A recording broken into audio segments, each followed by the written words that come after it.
ఎట్ట నీ చిత్తం? ఇప్పుడు నీ చిత్తం చేసుకుంటున్నావు నువ్వు రక్షణ పొందకుండా. దైవ చిత్తం నువ్వు రక్షణ పొందాలి.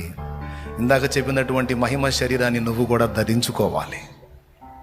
ఇందాక చెప్పినటువంటి నిత్య జీవాన్ని నీవు సైతం స్వతంత్రించుకోవాలి. కానీ కొంతమంది నిర్లక్ష్యం చేస్తారు. తెలియక కాదు, తెలిసి ఏవేవో లింకులు పెట్టుకొని ఏవేవో అడ్డంకులు చెప్పుకుంటా ఆగిపోతున్నారు. ఎంతకాలం దేవుడిచ్చిన సువర్ణ అవకాశం కోల్పోతే ఏమో ఏ క్షణాన నీ ఊపిరి దేవుడు తీసుకుంటాడో తెలియదు. ఒకవేళ పిలుపు అందుకుంటే ఆయన లేచిన ప్రకారం నిన్ను కూడా లేపాలి అంటే నీవు ఆయనతో పాటు పాతి పెట్టబడిన అనుభవం, అంటే బాప్తిస్మపు అనుభవంలోనికి నువ్వు రావాలి. నువ్వు బాప్తిస్మపు అనుభవంలోనికి వచ్చినప్పుడు నీ పాపాలన్నీ సిలువ మీద ఉన్న యేసు మీదకి వెళ్ళిపోతాయి. నువ్వు బయటపడిపోతావు. లేకపోతే నీ నెత్తినే ఉంటాయి. రాబోతున్న నరకాగ్ని తప్పించుకోలేవు. గుర్తుపెట్టుకోండి ప్రియులారా, పరిశుద్ధులను త్రిత్వంగానే లేపుతాడు, పాపులను కూడా త్రిత్వంగానే లేపుతాడు. అంటే ప్రాణ ఆత్మ శరీరాలుగా పరిశుద్ధుల్ని లేపుతాడు, ప్రాణ ఆత్మ శరీరంతో పాపుల్ని కూడా లేపుతాడు. కానీ పరిశుద్ధుల్ని లేపేది ఎందుకో తెలుసా?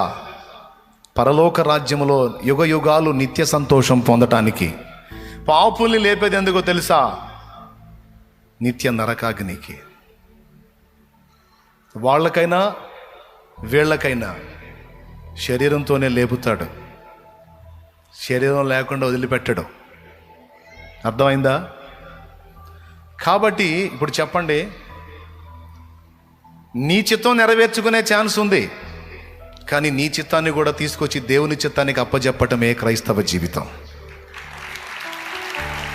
మన ఇష్టాన్ని తీసుకొచ్చి ప్రభు చేతికి అప్పగించి, నా ఇష్టమిదిగో ఇది నీ ఇష్టముగా చేయ, నా ఇష్టమికగాదది.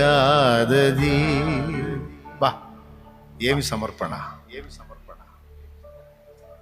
నా ఇష్టాన్ని, నా చిత్తాన్ని తెచ్చి ఇదిగో నీ చేతుల్లో పెడుతున్నా. ఇక నా ఇష్టం ఏమీ లేదు, నీ ఇష్టమే జరగాలి. తనువు నాదిదిగో గై కొనుమియో ప్రభువాని పనికి ప్రతిష్ఠించుమి. తనువు నాదిదిగో గై కొనుమియో ప్రభువాని పనికి ప్రతిష్ఠించుమి. దినములు క్షణములు తీసుకొని అవి నీదు వినతింద్రవహింపజేయను శక్తి నీయుమి. తనువు నాదిదిగో కై కొనుమియో ప్రభువాని పనికి ప్రతిష్ఠించుమి. ఆ పాటలో అంటాడు, నా ఇష్టం ఇదిగో తీసుకొని ఇది నీ ఇష్టంగా చేయి. నా ఇష్టం ఏది నెరవేరనియొద్దు, నా లైఫ్ మొత్తంలో పూర్తిగా నీ ఇష్టమే నెరవేరాలి. ఎందుకంటే నా గురించి నాకంటే మంచిగా ఆలోచించేది నువ్వే. అది నేను నమ్ముతున్నా యేసయ్యా. నా గురించి నాకంటే ఎక్కువ చింతపడేది నువ్వే. నా బాగు కోసం, నా అభివృద్ధి కోసం, నా ఆశీర్వాదం కోసం, నా ఆనందం కోసం, నా మహిమ కోసం నాకంటే ఎక్కువ తపన పడేది నువ్వే. నాకు తెలుసు ఆ సంగతి. అందుకే నా చిత్తం జరగనియొద్దని ప్రార్థన చేస్తున్నా. ఏదైనా నా లైఫ్లో నీ ఇష్టం, నీ చిత్తమే జరగనీయమని ప్రార్థన చేస్తున్నా.